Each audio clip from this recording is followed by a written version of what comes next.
भाई और बहनों, मातृशक्ति को नमन।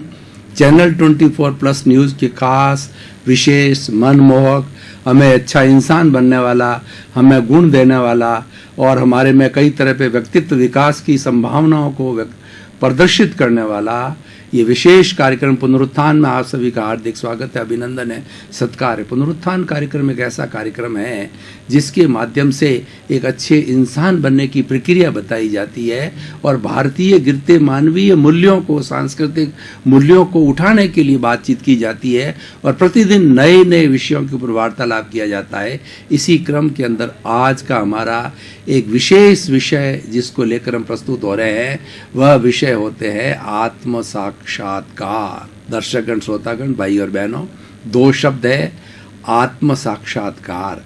पहले हम आत्मा की परिभाषा करेंगे। आत्मा हर चेतन प्राणी के अंदर होती है, बिना आत्मा के चेतन प्राणी नहीं होता है।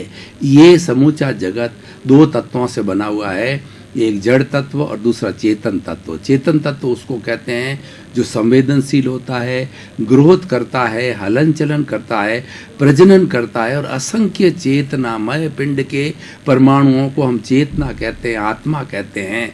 और उसके बाद में जो जड़ होता है, जड़ वह कहलाता है जिसमें वर्ण होता है, गंध होता है, रस होता है, स्पर्श होता है, गलन मिलन धर्मा होता है।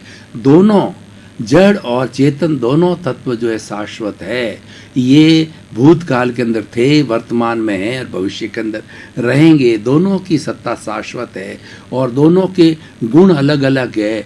कभी भी चेतन जड़ नहीं हो सकता, जड़ कभी भी चेतन नहीं हो सकता, लेकिन दोनों का मिश्रण हो सकता है। दोनों के मिश्रण को संसार कहते हैं और जब मिश्रण होकर के एक दूसरे अलग हो जाते हैं तो अपने अपने अस्तित्व के अंदर चले जाते हैं। तो आज हम आत्म तत्व की बात कर रहे हैं और आत्मा हर प्राणी की एक मुख्य चीज होती है। उस आत्मा के कारण ही कोई भी प्राणी, मनुष्य नहीं, 84 लाख जीवा योनि के जितने भी प्राणी हैं वो सब प्राणी जीवन धारण तब करते हैं जबकि उसके अंदर आत्म तत्व होता है। और वो आत्म तत्व एक शरीर को छोड़कर के आत्मा दूसरे शरीर के अंदर जाती रहती है, अपने कर्मों के अनुसार जो है 84 लाख जीवा योनि में घूमती रहती है। लेकिन इस आत्मा का जो मुख्य लक्ष्य है कि जड़ तत्वों को अलग करना। जब जड़ तत्व पूर्ण रूप से अलग हो जाता है तब आत्मा अपने शुद्ध रूप में आती है और जड़ तत्व अपने शुभ रूप में आता है। आत्मा शुद्ध होकर के मोक्ष चली जाती है और जो जड़ तत्व है अपने इस पूरे जो हमारा ब्रह्मांड है, सृष्टि है, उसके अंदर चला जाता है। सारा जड़ तत्व जो है वो इस ब्रह्मांड के अंदर है और सारी मुक्त आत्माएं मोक्ष के अंदर रहती है। हमारी भारतीय संस्कृति के चतुर्थ पुरुषार्थ के अंदर मोक्ष का जो पुरुषार्थ कहा जाता है वो जीवन का लक्ष्य होता है कि हम किसी न किसी तरह से इन बंधनों से, इस कारावास से, इस जेल से मुक्त हो। हमारे जीवन में क्या होता है कि हम सुख चाहते हैं, लेकिन हर सुख के साथ के अंदर दुख जुड़ा हुआ है, हर संयोग के साथ में वियोग जुड़ा हुआ है। एक दुख जाता है तो दूसरा सुख आता है, सुख जाता है तो दुख आता है। ये श्रृंखला चलती रहती है। लेकिन हम चाहते हैं कि हमको शाश्वत सुख मिले, ऐसा सुख मिले कि जिसके बाद के अंदर कोई दुख ना हो, तो वह अवस्था मोक्ष की होती है और वह अवस्था तभी प्राप्त होती है आत्म साक्षात्कार के द्वारा। जब हम अपने आत्मा के मूल स्वरूप को जान लेते हैं, उसको आत्म साक्षात्कार किया जाता है, कहा जाता है। उसको आत्मनिरीक्षण कहते हैं, आत्म परीक्षण कहते हैं, आत्म साक्षात्कार कहते हैं, सेल्फ रियलाइजेशन कहते हैं, इंट्रोस्पेक्शन कहते हैं। और दुनिया के अंदर कई तरह की असंख्य विद्याएं हैं। फिजिक्स है, केमिस्ट्री है, मैथमेटिक्स है, खगोल है, भूगोल है, पृथ्वी है, ये सारी विद्याएं हैं। लेकिन सबसे बड़ी विद्या आत्मविद्या कहलाती है। इसीलिए हमारे भारतीय ग्रंथों में कहा गया है, जे एगे जाने ते सब्बे जाने, जे सब्बे जाने से एगे जाने। यानी जिसने एक आत्म तत्व को जान लिया उसने संपूर्ण ब्रह्मांड को जान लिया, और जिसने संपूर्ण ब्रह्मांड को जान लिया उसने एक आत्म तत्व को जान लिया। भगवान महावीर को यहाँ कोट करना चाहूँगा कि भगवान महावीर ने 12.5 वर्ष की साधु जीवन की कठोर चर्या के अंदर ये पूरा जो है प्रशिक्षण लिया कि किस तरीके से मैं आत्म साक्षात्कार करूँ।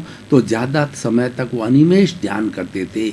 एक पुद्गल यानी परमाणु, जो परमाणु होता है, पुद्गल का छोटा से छोटा रूप परमाणु, उस परमाणु के ऊपर वो अनिमेष ध्यान करते थे बिना आंख बंद किए हुए, और उस परमाणु के अंदर संपूर्ण ब्रह्मांड के दर्शन करते थे। एक परमाणु के अंदर संपूर्ण ब्रह्मांड समाया हुआ है और संपूर्ण ब्रह्मांड के अंदर एक परमाणु समाया हुआ है। तो जब इस तरीके से वो ध्यान करते थे तो वो एकाकार हो जाते थे और उनको सेल्फ रियलाइजेशन हो गया, और सेल्फ रियलाइजेशन होने के कारण उनको केवल ज्ञान हुआ। और केवल ज्ञान वह ज्ञान कहलाता है जिसको कि हम एब्सोल्यूट ट्रुथ कहते हैं। एक एनलाइटनमेंट होता है। भगवान बुद्ध को एनलाइटनमेंट हुआ, भगवान महावीर को एनलाइटनमेंट हुआ।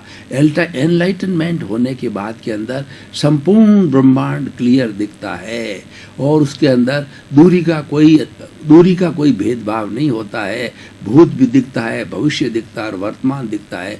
यानी वो संपूर्ण ब्रह्मांड के जीव अजीव की हर अवस्था को देखने लग जाता है। ये संभव कब है? आत्म साक्षात्कार के द्वारा होता है। ज्यों-ज्यों हम अपनी आत्मा से साक्षात करना या उसको पहचानना प्रारंभ करते हैं, त्यों-त्यों हमारे ज्ञान की वृद्धि होती रहती है। दर्शकगण, श्रोतागण, भाई और बहनों, होता क्या है कि हमारी आत्मा के साथ में जो जड़ तत्व है, जिसको हम कार्बन शरीर कहते हैं, वो इसके साथ में लगा हुआ है और ये जन्म जन्मांतर से लगा हुआ है। तभी आत्मा इस शरीर के अंदर आबद्ध है, जिसको कि बद्ध आत्मा कहा जाता है। लेकिन ज्यों-ज्यों व्यक्ति कई माध्यम के द्वारा, और मुख्य माध्यम ध्यान होता है, इस ध्यान के द्वारा अगर वह अपनी आत्मा को देखना प्रारंभ करता, मात्र देखना, परीक्षा करना। परीक्षा का अर्थ होता है कि अपनी आत्मा को मात्र देखना। कैसे देखना? कि राग द्वेष मुक्त होकर के, प्रतिक्रिया विरति करके, कोई तरह की बिना प्रतिक्रिया करिए मात्र देखना। तो देखने मात्र से जो है, जो उसके ऊपर आवरण है, वो दूर होते जाते हैं। मात्र परीक्षा, मात्र देखना, राग द्वेष रहित होकर देखने में इतनी पावर है कि वो उसके साथ में जड़ तत्व है, धीरे धीरे अपने आप विलीन हो जाता है। जितना समय परीक्षा की जाती है, वो आत्म तत्व के ऊपर जड़ तत्व साफ होते होते, जिसको निर्जरा कहा जाता है, और वो क्लियर होने के बाद में आत्मा 24 कैरेट का सोना बन जाती है और वही शुद्ध आत्मा होती है, और वो आत्मा मोक्षगामी होती है, जिसको इटर्नल ब्लिस कहा जाता है। हमारी जो शुद्ध आत्मा है, वो आत्मा अनंत ज्ञान वाली है, अनंत दर्शन वाली है, अनंत चेतनामय पिंडों की वो आत्मा है, अनंत शक्ति वाली है और अनंत सुख का धाम है। सबसे बड़ा लक्षण इसका ये है कि उसमें सुख ही सुख है। दर्शकगण, श्रोतागण, जो सुख आज हम देख रहे हैं, धन के अंदर, संपत्ति के अंदर, परिवार के अंदर, बच्चों के अंदर, जिसको कि हम सुख महसूस कर रहे हैं, हमारे एसी रूम के अंदर, हमारे पोतों के अंदर, हमारी धन दौलत के अंदर, हम बहुत उसमें लुभा जाते हैं, उसमें लिप्त हो जाते हैं और एहसास महसूस होता है कि हमको स्वर्ग का सुख मिल गया है। लेकिन जब भीतर का सुख, आत्म साक्षात्कार सुख देखना व्यक्ति प्रारंभ कर देता है, उसके सामने सुख बहुत फीके फीके से लगते हैं। जब हमारे सामने 5 पकवान आ जाते हैं तो रूखी सूखी रोटी है, बहुत फीकी लगने लग जाती है। इसीलिए ये आज का विषय रखा गया है कि हम भीतर का जो अनंत सुख का हमारा भंडार है, अनंत सुख का जो झरना है, उस झरने को खोल दें। वो झरना अभी प्लग हुआ है, बंद है, उसका मुंह खोल दिया जाए तो वह झरना निरंतर रूप से प्रवाहित होता रहेगा। वह आनंद का झरना है, वह प्रेम का झरना है, वह सुख का झरना है। तो उस स्रोत का मुंह खोलना है, उस स्रोत का अनावरण करना है, वही आत्म साक्षात्कार कहलाता है। अब देखिए भाई और बहनों, कितना बड़ा इम्पोर्टेंट विषय है कि व्यक्ति अगर इस लाइन के अंदर लग जाता है तो उसका जीवन सफल हो जाता है। और सही मायने में देखा जाए कि मनुष्य जीवन हमें क्यों मिला, हमारे भीतर 3 तरह के प्रश्न खड़े होने चाहिए, तभी हम दार्शनिक होते हैं, तभी हमारा मनुष्य जीवन सार्थक होता है। वो प्रश्न क्या है कि मैं कौन हूँ, मैं कहाँ से आया हूँ, मुझे कहाँ जाना है। जब ये 3 प्रश्न की जिज्ञासा भीतर होती है तब आत्म साक्षात्कार की प्रक्रिया चालू होती है। और जब तक ये तीनों प्रश्न खड़े नहीं होते हैं तो हम एक मशीनरी की तरह जो है सुबह से शाम तक दौड़ते रहते हैं। आज दुनिया दौड़ रही है, एक के पीछे दूसरा जा रहा है, दूसरे के पीछे तीसरा जाता है और बड़ी स्पीड से भाग रहे हैं। इन लोगों को पूछा जाएगा आप भाग क्यों रहे हो, तो यही एक ही उत्तर मिलता है कि वो भाग रहा है, मैं भी भाग रहा हूँ। यानी प्रतिस्पर्धा चल रही है और रियल के अंदर भागने का अर्थ हमको मालूम नहीं है। इसीलिए आत्म साक्षात्कार के इस विषय के माध्यम से हमें समझना है कि हमारी दिशा जो बाहर की ओर जा रही है वो दिशा को मोड़ दो। ऐसा कहा जाता है कि अगर दिशा मोड़ दी जाती है तो दशा बदल जाती है। यानी हमारी जो हमारी जो हमारी कुंडलिनी जागरण में क्या होता है कि हमारी शक्ति जो नीचे की ओर जाती है उस शक्ति का प्रवाह हम ऊपर की ओर कर देते हैं तो वो कुंडलिनी जागरण हो जाता है, वो ज्ञान का जागरण होता है। नॉर्मल व्यक्ति अपनी जितनी जो रीढ़ की हड्डी होती है उसके नीचे एक हमारा एनर्जी का झरना है, एनर्जी का तालाब है, एनर्जी का समुंदर है।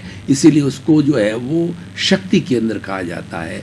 नॉर्मल व्यक्ति वो सारी ऊर्जा को, सारी विटेलिटी को, सारी प्राण ऊर्जा को भोग विलास, खाना पीना, ऐश आराम उसके अंदर जो है डाल देता है। हमारी भारतीय संस्कृति में 2 आता है, कुकर सूकर करत है, खान पान रस भोग, तुलसी वृथा न खोइये, यह तन भजने यो।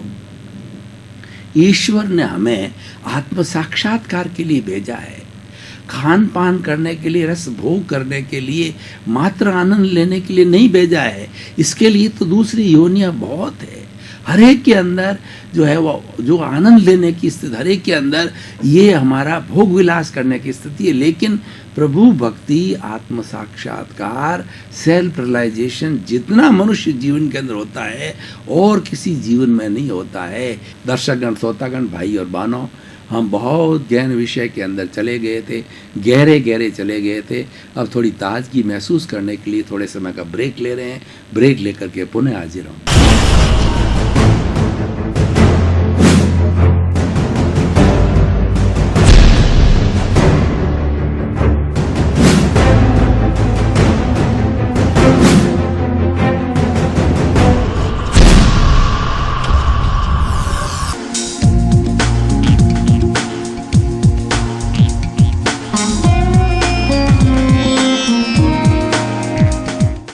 दर्शकगण, श्रोतागण, हमने कुछ समय का ब्रेक लिया। अब मानसिक रूप से, शारीरिक रूप से तरोताज़ा महसूस कर रहे हैं। हमारे पुनः निर्धारित विषय के ऊपर हम फिर से प्रवेश कर रहे हैं। वो आत्माएं धन्य होती है जो प्रारंभ से संन्यास का रास्ता पकड़ लेती है।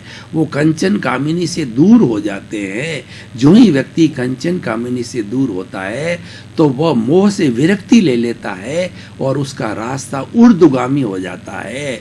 उसकी जो एनर्जी है वह आकर के और शस्त्र सार में इकट्ठी हो जाती है। कुंडलिनी जागरण के अंदर या अंतर यात्रा के अंदर एक प्रयोग होता है कि हम उस एनर्जी को, हमारी सुषुम्ना नाड़ी है, उस सुषुम्ना नाड़ी के अंदर जो कि हमारी रीढ़ की हड्डी के अंदर एक सफ़ेद रंग का धागा होता है, वो सुषुम्ना कहलाता है। उस सुषुम्ना के अंदर उस एनर्जी को जैसे कि पंप दबा करके हमारा जो ब्लड प्रेशर नापने का इंस्ट्रूमेंट होता है और उसके अंदर जब हवा से जो पंप को दबाया जाता है तो उसका पारा ऊपर की ओर चढ़ता है। ठीक उसी तरीके से जो है हमें अपनी गुदा को दबा करके और वहाँ जो एनर्जी हमारे नीचे भंडार है उसको उठा करके सुषुम्ना, जो पीछे हमारी रीढ़ की हड्डी के अंदर सुषुम्ना है, वो सुषुम्ना नाड़ी से जो है उठा करके और उसको शस्त्र सार के अंदर छोड़ना। इस प्रकार बार बार नीचे से उठा करके भीतर को छोड़ते हैं। इसको कुंडलिनी जागरण, इसको अंतर यात्रा कहा जाता है। इससे हमारी सारी जो एनर्जी विटेलिटी है शस्त्र सार में इकट्ठी हो जाती है और व्यक्ति वो कामुकता को भूल जाता है। वो ज्ञानी पुरुष कहलाता है, वो महापुरुष कहलाता है। उसका लक्ष्य आत्म साक्षात्कार का बन जाता है और वो व्यक्ति हर वक्त सोचता है कि आखिर मैं कौन हूँ। और मेरी आत्मा जो बद्ध आत्मा है इसको मैं कैसे सुधार करूं, इसका कैसे रियलाइजेशन करूं।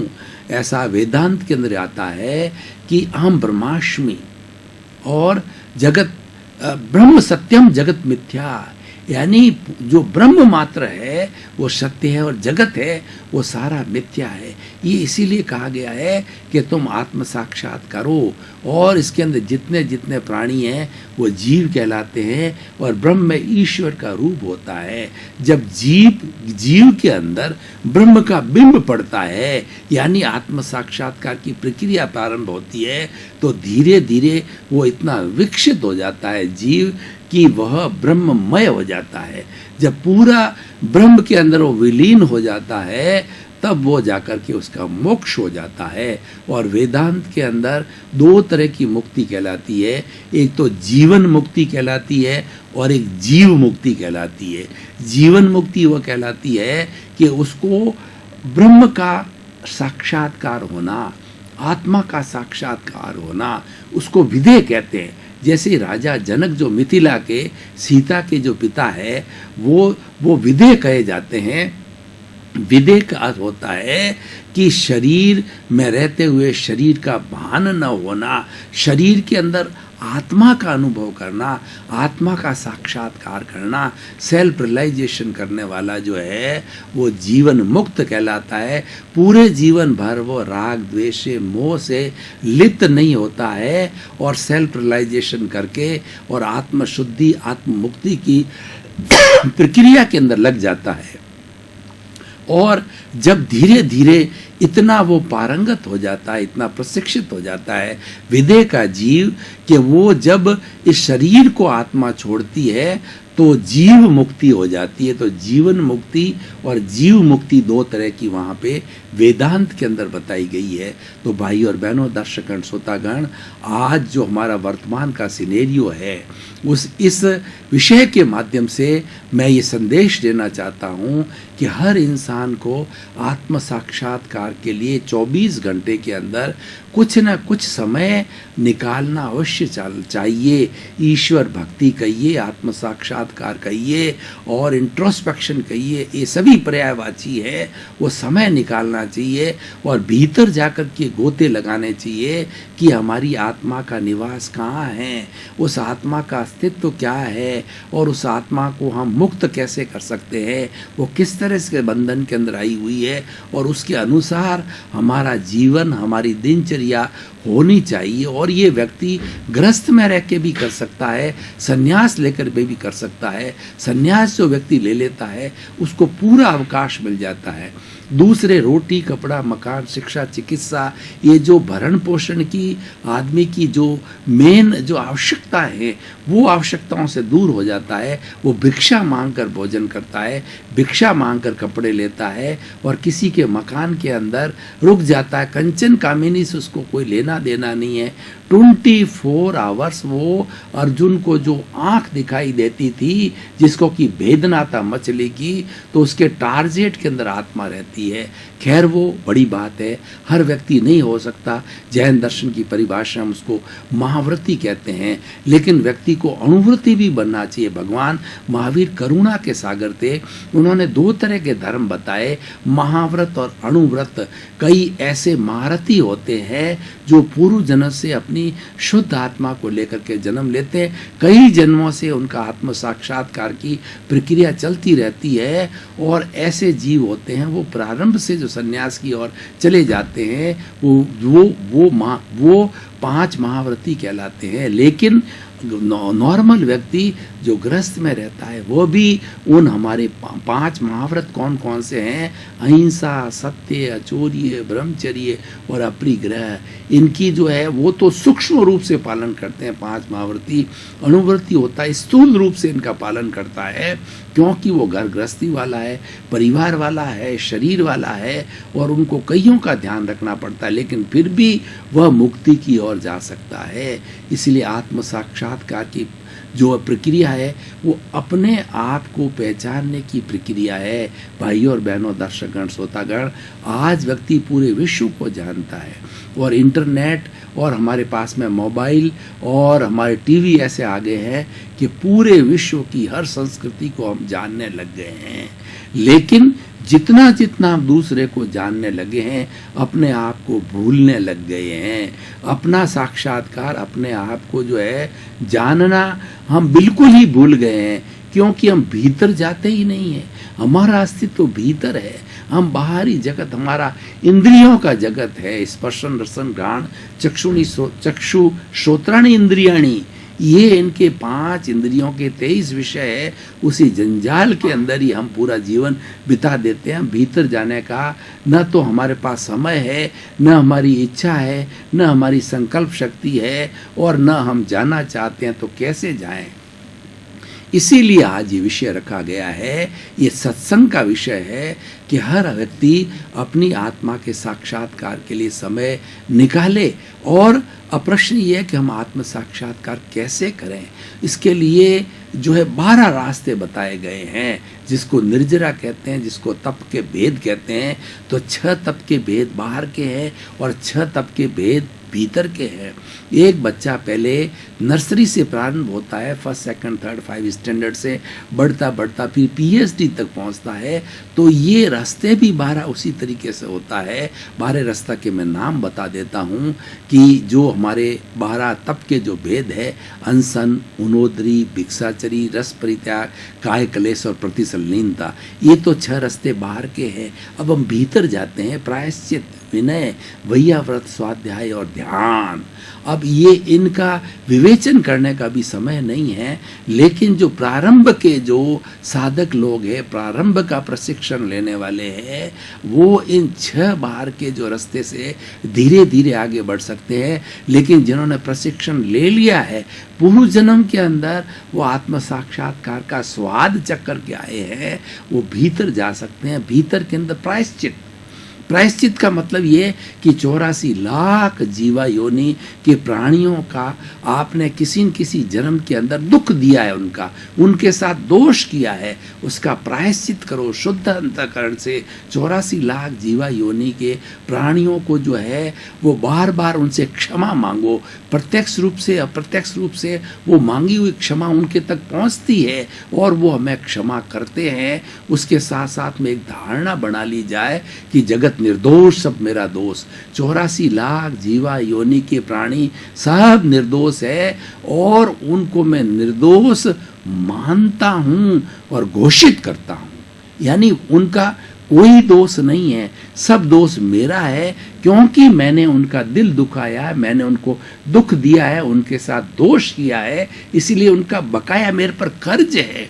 उस कर्ज की अदायगी के लिए वो मेरे से वैसा व्यवहार करते हैं। बल्कि जो हमारे साथ के अंदर बुरा व्यवहार करने आते हैं, चाहे मन से, वचन से, काया से, किसी भी तरह का बुरा व्यवहार कोई व्यक्ति हमसे करता है, तो ये मान के चलना चाहिए दोष उसका नहीं है। और जब तक आप उसको निर्दोष साबित नहीं कर लो, निर्दोष घोषित नहीं कर लो, तब तक उसकी शुद्ध आत्मा से प्रायश्चित करते रहो। प्रायश्चित करने का सबसे अच्छा तरीका होता है कि हर एक के अंदर आत्मा होती है, उसके आत्मा का चिंतन करके उस शुद्ध आत्मा से बार बार प्रत्यक्ष रूप से अप्रत्यक्ष रूप से क्षमा मांगी जाए। दर्शकगण, श्रोतागण, भाई और बहनों, आपके प्रति बहुत बहुत कृतज्ञता, साधुवाद। पुनरुत्थान कार्यक्रम को आप सफल बना रहे हैं, आप इसको देखते हैं, जब ये कार्यक्रम सफल होता है। आप इस कार्यक्रम की आत्मा हैं और पुनरुत्थान कार्यक्रम का उद्देश्य यही है, जगत कल्याण करना। सर्वे भवन्तु सुखिनः, सर्वे भवन्तु निरामया। सब इस विश्व के समस्त प्राणियों को सुख मिले, आनंद मिले, शांति मिले, मोक्ष मिले। आपका जीवन मंगलमय हो, आनंदमय हो, सुखमय हो। पूरे परिवार के साथ आप आनंद से रहें। आपके प्रति मंगल भावना, शुभकामनाएं।